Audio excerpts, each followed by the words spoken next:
भारत के बाद चीनी लड़की भी पाकिस्तानी की मोहब्बत में गिरफ्तार। गोफिन लोअर दीर समरबाग पहुंच गई।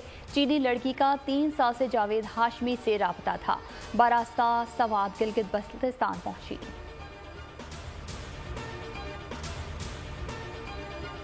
भारत के बाद चीनी लड़की भी पाकिस्तानी की मोहब्बत में गिरफ्तार। गोफिन लोअर दीर समरबाग पहुंच गई। चीनी लड़की का 3 साल से जावेद हाशमी से राबता था। बारास्ता सवात गिलगित बल्तिस्तान पहुंची।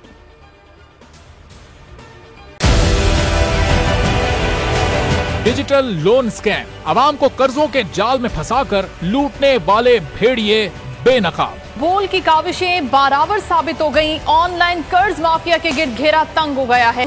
बोल ने दिया अपने आवाम का साथ, उठाई इस स्कैम के खिलाफ आवाज। बोल की डिजिटल लोन स्कैम के खिलाफ आगाही मुहिम की सबसे बड़ी ट्रांसमिशन 59% आवाम ने देखी अपनी स्क्रीन पर, क्योंकि बोल है पाकिस्तान का नंबर 1 न्यूज चैनल। सब्सक्राइब करें और बेल दबाएं ताकि कोई खबर रह न जाए।